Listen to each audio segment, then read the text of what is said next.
नमस्कार दोस्तों, स्वागत है आपका सीसेट लेक्चर सीरीज में।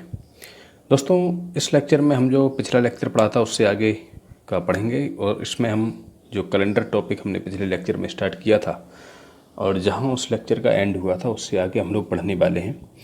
दोस्तों, पिछले लेक्चर में हमने विषम दिन नहीं पढ़े थे, विषम दिन तक हम पहुँच गए थे। हम लोगों ने शुरुआत की थी लीप वर्ष से, तो इस लेक्चर में हम विषम दिन पढ़ेंगे। और दोस्तों, ये बेसिक कॉन्सेप्ट हैं जो आपको जानने बहुत ज़रूरी हैं, क्योंकि अगर ये नहीं जानेंगे तो कैलेंडर के टॉपिक के जो प्रश्न रहेंगे उनके गलत आंसर होने के चांस ज़्यादा बनेंगे और ये भी हो सकता है कि हमें वो क्वेश्चन समझ में नहीं आए हैं। तो दोस्तों, ये ज़रूरी है कि इस लेक्चर को पढ़ने से पहले आप पिछला लेक्चर देख लें ताकि ये लेक्चर अच्छे से समझ में आए। तो दोस्तों, चलिए प्रारंभ करते हैं। दोस्तों, जो पिछला लेक्चर था उसमें हमने लीप वर्ष देखे थे। फिर दोस्तों हम ऑड डे पर पहुंच गए थे, विषम दिन पर, एक्स्ट्रा डे, एक्स्ट्रा जो दिन हैं उन पर। दोस्तों, ये क्यों ज़रूरी है? दोस्तों, विषम दिन पढ़ना इसलिए ज़रूरी है क्योंकि जो रेफरेंस कैलेंडर के क्वेश्चन हैं वो पढ़ने के लिए और इसके अलावा जो रिपीटेटिव कैलेंडर से संबंधित क्वेश्चन हैं उनके लिए विषम दिन पढ़ने काफ़ी ज़रूरी हो जाता है। तो दोस्तों, ये होते क्या हैं? तो दोस्तों, सिंपल सी बात है कि जो विषम दिन होते हैं वो अगर कोई निश्चित समय दिया है, कोई माह दिया है या कोई आपका साल दिया है या हफ्ते दिए हैं और कुछ एक्स्ट्रा दिन दिए हैं, तो दोस्तों चूँकि हफ्ता 7 दिन का होता है तो हम लोग वो दिन इसमें उठाते हैं जो हफ्ते में एडजस्ट होने के बाद एक्स्ट्रा बचे रहते हैं। जैसे अगर दोस्तों मैं कोई 20 दिन उठाऊँ तो 20 दिन में ये देखने में आता है कि अगर हफ्तों की बात करें तो ये 2 हफ्ता और 6 दिन हो जाते हैं।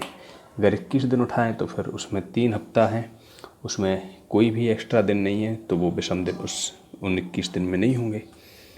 तो सीधी सी बात यह है कि हफ्ते का मतलब ये है कि कोई भी अगर हमें संख्या दी हो दिनों की संख्या की, तो उसमें हम 7 का भाग दे के विषम दिन निकालते हैं। विषम दिन होते क्या हैं? तो विषम दिन वो होते हैं कि उन दिनों की संख्या में जब हम 7 का भाग देते हैं तो जो शेषफल आता है, दोस्तों याद रखना, शेषफल, तो जो शेषफल आता है वो उसके दिनों की संख्या होती है। तो दोस्तों, पहली बात तो ये याद रखनी है कि जो विषम दिन हैं वो 6 से ज़्यादा नहीं होते हैं, क्योंकि अगर 7 हो जाएंगे विषम दिन तो हम तो वैसे भी 7 का भाग दे के निकाल रहे हैं, तो ये तो पूरी तरह चला जाएगा, रिमाइंडर इसका 0 आएगा। तो विषम दिन 7 तो हो नहीं सकते। तो दोस्तों, विषम दिन कितने हो सकते हैं? तो विषम दिन हो सकते हैं 0, 1, 2, 3, 4, 5, 6। ठीक है दोस्तों, अगर 7 का 7 में भाग देंगे तो यहाँ रिमाइंडर 0 आ रहा है, तो इसके बेस पे 0 का मतलब यही है कि 7 तो विषम दिन होगा नहीं। तो दोस्तों 1, 2, 3, 4, 5 और 6 इतने विषम दिनों की संख्या हो सकती है। इसके अलावा अगर दोस्तों हमें 15 दिन दिए हों और उनमें अगर विषम दिन ज्ञात करने हों तो हम 7 का भाग देंगे 15 में, तो 2 बार जाएगा, रिमाइंडर 1 बचेगा। तो 15 दिन में कितने ऑड डे हो सकते हैं? तो 1। अगर 28 दिन हो तो 28 चूँकि 7 से पूरी तरह कट जाएगा, रिमाइंडर 0 होता है, तो फिर ऑड डे आएंगे 0। अगर 29 दिन दिए हैं तो उसमें आएंगे, उसमें 1 ऑड डे आएगा। अगर 30 दिन दिए हैं तो उसमें 2 ऑड डे, क्योंकि 7 से 4 बार ये कटेगा तो 28 आएगा, तो 2 एक्स्ट्रा दिन बचे रहेंगे। अगर 31 दिन का कोई महीना है और उसमें अगर ऑड डे जानने की बात हो तो वो आएंगे आपके 3, क्योंकि 31 में 7 का भाग दें, 31 को 7 से विभाजित करें तो 3 शेषफल बचता है। ऐसे ही दोस्तों, अगर नॉर्मल ईयर की बात की जाए, नॉर्मल ईयर जिसमें दोस्तों 4 का भाग ना जाए, और अगर कोई शताब्दी ईयर है उसमें 00 है लास्ट के 2 डिजिट, तो उसमें 400 का भाग देंगे, तो उसमें अगर रिमाइंडर 0 नहीं आए तो वो आपका नॉर्मल ईयर होता है। तो ऐसा ही अगर कोई नॉर्मल ईयर है तो उसमें कितने दिन होते हैं? 365 दिन। अगर लीप ईयर की बात की जाए तो चूँकि दोस्तों लीप ईयर में फरवरी माह 29 दिन का होता है, तो 365 की बजाय कितने दिन हो जाएंगे? जो 29 तारीख है फरवरी की, जो वो भी उसमें ऐड हो जाएगी, तो 366 दिन होते हैं। तो दोस्तों, अगर कोई नॉर्मल ईयर में अगर ऑड डे ज्ञात करने हो तो 365 जो दिन हैं उनमें हम 7 का भाग देते हैं। तो 7 का भाग देने पे ये 1 इसमें शेषफल आता है, तो 1 ऑड डे। और अगर लीप ईयर की बात की जाए तो इसमें 7 का भाग देने पर आपका क्या होता है? इसमें आपका रिमाइंडर आता है 0। माफ़ कीजिए 0 नहीं आएगा दोस्तों, 2 आएगा, यहाँ ये गलत लिखा है। तो जो लीप ईयर है उसमें जो ऑड डे रहेंगे वो होंगे आपके 2। और अगर दोस्तों कोई हफ्ते दिए हैं सीधे सीधे कि इतने हफ्तों में ऑड डे बताओ, तो वो तो कॉमन सेंस की बात है। उतने हफ्ते जब कह रहा है तो जाहिर सी बात है 7 से पूरी तरह कट जाएगा, रिमाइंडर 0 आएगा। तो जैसे अगर इसमें लिखा है 50 हफ्तों में कितने ऑड डे हो सकते हैं, तो वो आपके हो सकते हैं 0। दोस्तों आगे बढ़ते हैं। दोस्तों एक बात और यहाँ गौर करने की है कि कितने भी अगर हफ्ते दिए जाएं, चाहे 1 हफ्ता हो या 2 हफ्ता हो या n हफ्ते हों, तो उनमें दोस्तों ऑड डे आपके 0 ही आएंगे। हफ्ते का मतलब ही है कि 7 से उसमें भाग चला जाएगा और रिमाइंडर 0 आएगा। फिर दोस्तों कोई क्वेश्चन आते हैं, कोई हमें पर्टिकुलर डे दिया रहता है कि फ़लानी दिन को ये सोमवार था, फिर इसके 25 दिन बाद क्या होगा, या इसके 20 दिन पहले क्या रहा, कौन सा दिन रहा होगा। तो अगर आगे दिया है तो उसमें हम प्लस कर देते हैं उसमें दिनों की संख्या को, और पीछे अगर दिया है तो अगर बात का पूछे तो माइनस कर देते हैं। और दोस्तों ये भी एक सोचने की बात है कि किसी भी दिन में अगर आप 6 दिन जोड़ोगे या 1 दिन घटाओगे तो सेम निकलेंगे। उदाहरण के रूप में अगर मैं ये कहूँ कि आज सोमवार है, तो आज के 6 दिन बाद कौन सा दिन होगा, तो रविवार होगा। और अगर मैं ये कहूँ कि आज के 1 दिन पहले कौन सा दिन होगा रहा होगा, तो भी रविवार। तो ये बराबर है, सेम दिन पड़ते हैं। आगे बढ़ते हैं दोस्तों। आगे क्वेश्चन है इसी कॉन्सेप्ट से रिलेटेड कि यदि आज मंगलवार है तो 15 दिन बाद क्या होगा। तो दोस्तों सबसे पहले तो इस क्वेश्चन को सॉल्व करने के लिए हमें ये देखना है कि सबसे पहले तो हम इसमें ऑड डे निकाल देते हैं कि 15 अगर दिन है तो ऑड डे कितने रहेंगे। ऑड डे रहेंगे आपके 1। और दोस्तों चूँकि आफ्टर 15 डेज है तो जो एक ऑड डे है, तो सीधा सीधा सरल तरीके से हम करेंगे तो इसमें 1 दिन जोड़ने का पूछ रहा है, मतलब 1 दिन बाद क्या होगा, इस टाइप से है। तो दोस्तों 15 दिन बाद कौन सा दिन है, इसका मतलब यही है कि +1 है, क्योंकि 15 में 7 का हमने भाग दिया है तो 1 बचा, मतलब 1 ऑड डे आया तो +1 हो जाएगा। तो जितने ऑड डे आएंगे, जितना शेषफल है वो आज के दिन में काउंट कर लेंगे। तो अगर आज मंगलवार है तो 15 दिन बाद क्या हो जाएगा, तो मंगलवार +1 बराबर आपका क्या हो जाएगा, बुधवार। तो इस प्रश्न का उत्तर है बुधवार। ऐसा ही दोस्तों हैं आफ्टर 37 डेज कौन सा डे आएगा। तो 37 चूँकि हमें दिन दिए हैं तो 37 को हम 7 से भाग देके शेषफल निकालेंगे तो कितना आएगा इसमें आएगा 2 शेषफल, क्योंकि 7 से 37 को अगर काटेंगे तो 7 पंच 35 और 2 बचे हैं तो वो 2 ऑड डे हो जाएंगे। तो और चूँकि आफ्टर पूछा है तो ट्यूजडे +2 कर देंगे इसमें, तो ये इसका आंसर क्या हो जाएगा, वेडनेसडे और थर्सडे, यानी इसका आंसर हो जाएगा थर्सडे।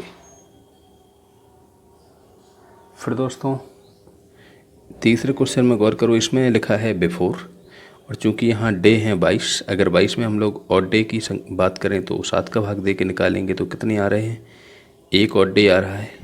लेकिन दोस्तों यहाँ बिफोर लिखा है तो -1, यानी मंगलवार से 1 दिन पहले का पूछा है। तो मंगलवार के 1 दिन पहले क्या होता है, तो वो होता है आपका सोमवार या मंडे। तो दोस्तों तीसरे क्वेश्चन का जो आंसर है वो क्या हो जाएगा, मंडे हो जाएगा।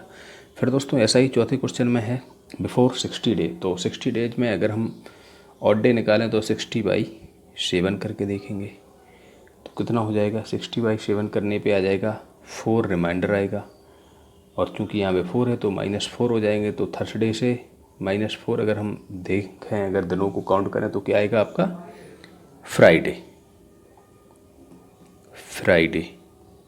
फिर दोस्तों यहाँ बिफोर 60 वीक लिखा है, यहाँ दोस्तों गौर करना डे ना लिख के वीक लिखा है। अब दोस्तों अगर बिफोर 60 वीक है तो वीक का मतलब तो वैसे भी 7 दिनों का एक समुच्चय रहेगा, तो क्या हो जाएगा 7 से ये 60 वीक तो यूँ ही कट जाएंगे, तो रिमाइंडर तो 0 आना है।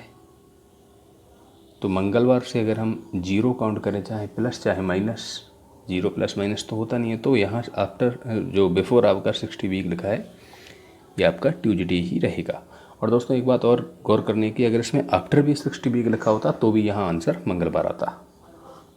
चलिए दोस्तों आगे बढ़ते हैं। दोस्तों आगे 2 क्वेश्चन और हैं, जैसे 4 अगस्त को मंगलवार है तो 26 अगस्त को कौन सा दिन होगा। तो दोस्तों इस क्वेश्चन को सॉल्व करने के लिए हम लोग यही देख लेते हैं कि 4 और 26 में कितने दिनों का अंतर है। तो आपका है 22 दिनों का अंतर, 22 दिनों का अंतर है। तो दोस्तों 22 दिनों का अगर अंतर है तो अगर हम 22 दिनों में अगर ऑड डे की संख्या ज्ञात करें तो 7 से भाग देंगे तो 1 से इसफल आएगा। तो इसका मतलब ये है कि ये +1 पूछ रहा है, यानी ट्यूसडे +1। तो 26 अगस्त को क्या हो जाएगा, ट्यूसडे के एक दिन बाद का दिन, तो वेडनेसडे हो जाएगा।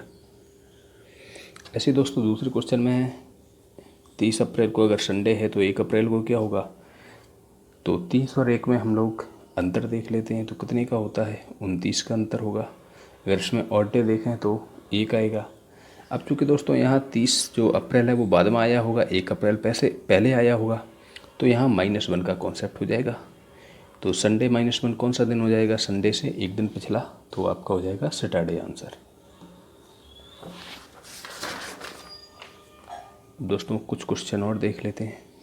दोस्तों अगले क्वेश्चन में ये लिखा है, यदि बीते हुए कल से 5 दिन पहले सोमवार था तब आने वाले कल के 8 दिन बाद कौन सा दिन होगा।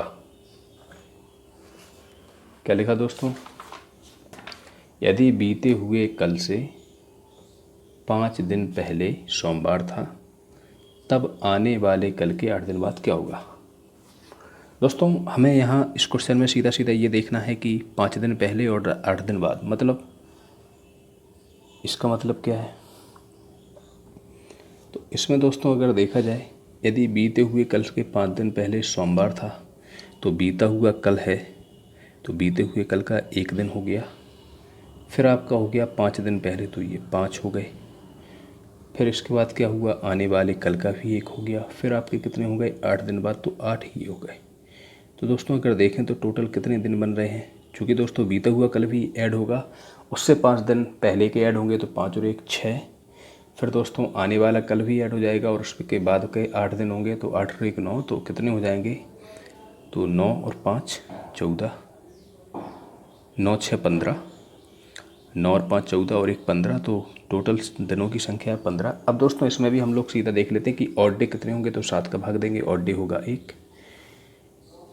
तो दोस्तों ये एक ऑड डे किससे माना जाएगा, आपका सोमवार से, जो दिन हमें दिया है।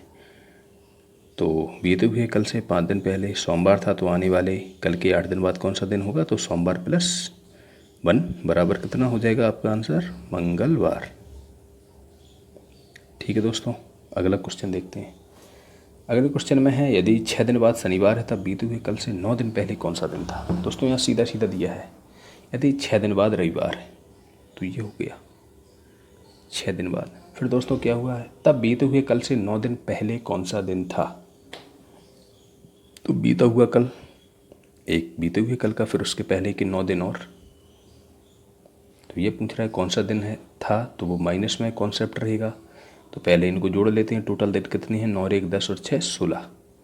अगर 16 में ऑड डे देखे जाए तो 7 का भाग देंगे, कितने बचेंगे 2। और चूंकि यहाँ दोस्तों पहले पूछा है, ऊपर वाले प्रश्न में बाद में पूछा था तो प्लस किया था, यहाँ पहले पूछा, तो ऑड डे आपके माइनस में हो जाएंगे, तो -2। तो शनिवार -2 कितने दिन हो जाएंगे, फिर आपका कौन सा दिन रहेगा वहाँ, थर्सडे या गुरुवार, 2 दिन पहले शनिवार के। तो दोस्तों इस तरह से हमने विषम दिन से संबंधित प्रश्न भी देखे। फिर दोस्तों यही एक कॉन्सेप्ट आता है कि अगर हमें कोई पर्टिकुलर दिन दिया हो, किसी आपको दिन दिया है, कोई डेट दी है, कोई महीना दिया है और साल दिया है दोस्तों, और फिर वर्तमान में किसी साल दिन और महीने की काउंटिंग पूछी जाए, कि जैसे दोस्तों किसी की आयु का पूछ सकता है कि फलाने व्यक्ति 2 जनवरी 1992 को पैदा हुआ था, तो फिर 10 सितंबर 2020 को उसकी आयु क्या होगी। इस तरह के प्रश्न दोस्तों हम लोग देखते हैं ये विषम दिन के साथ ही। तो दोस्तों उसमें क्या रहता है, उसमें दोस्तों हम अभी सीधा सीधा देख रहे हैं कि वो किस तरह से हम निकालते हैं। जैसे कि दोस्तों ये एक प्रश्न है, यदि एक व्यक्ति का जन्म 14 मार्च 1996 को हुआ था तो 30 अप्रैल 2022 को उसकी आयु क्या होगी। तो दोस्तों इसमें हम क्या करते हैं, इसमें सीधा सीधा क्या कर लेते हैं, पहले एक तरफ लिख लेते हैं तारीख या दिन, फिर दोस्तों लिख लेते हैं माह, और फिर दोस्तों लिख लेते हैं वर्ष। इस तरह की टेबल टाइप बना लेते हैं। तो सबसे पहले तो लिख लेते हैं हम इसमें जो शुरू के आंकड़े दिए हैं कि 14 मार्च 1996 को हुआ था। तो पहले हमने लिख लिया तारीख में 14 मार्च में लिख लिया 03 तीसरा महीना, और क्या 1996। फिर दोस्तों पूछा कब का है, तो 30 अप्रैल यानी चौथा महीना और 2022। तो दोस्तों इसमें कुछ नहीं करना होता है। इस प्रश्न में हमें क्या करना होता है, सीधा सीधा यहाँ हम लोग माइनस करते हैं। कैसे, तो दोस्तों जो 30 और 14 है उसका अंतर कितना है, उसका अंतर है आपका 16 का। ठीक। फिर दोस्तों माह में अंतर कितने का है, तो 1 का। 4 में से 3 अगर घटाएं तो 1। और अगर वर्ष का अंतर देखें तो कितने का है, 1996 में कितने जोड़ा कि 2022 तक आ जाएंगे तो आपके 26 साल। दोस्तों सीधा सीधा यहाँ आंसर आएगा कि वो व्यक्ति 26 वर्ष का हुआ, चूँकि अब वर्ष के सामने जितने लिखे हैं तो 26 वर्ष 1 माह और 16 दिन, ये उसका आंसर हो जाएगा। जिस तरह से वर्ष माह तारीख है तो उसी पैटर्न में उसको हम लोग कह सकते हैं कि वो व्यक्ति 26 साल 1 माह और 16 दिन का हुआ है, उसकी आयु जो है वो। तो दोस्तों इसका जो इसी पैटर्न का जो अगला क्वेश्चन है उसमें हमें कुछ विशेष पढ़ाना रहेगा, तो इसे हम नेक्स्ट लेक्चर के लिए छोड़ देते हैं। तो दोस्तों ये जो दूसरा लेक्चर था कैलेंडर का, इसमें हम लोग इतना ही रखते हैं। जो नेक्स्ट लेक्चर है उसमें हम लोग रेफरेंस कैलेंडर और फिर रिपीटेटिव कैलेंडर से संबंधित जो भी क्वेश्चन आते हैं उनको हम लोग देखने वाले हैं। तो कोशिश की जाएगी कि नेक्स्ट लेक्चर में ये कैलेंडर टॉपिक ख़त्म हो जाए, फिर हम लोग किसी अगले टॉपिक को देखेंगे। तो मिलते हैं नेक्स्ट लेक्चर में। नमस्कार।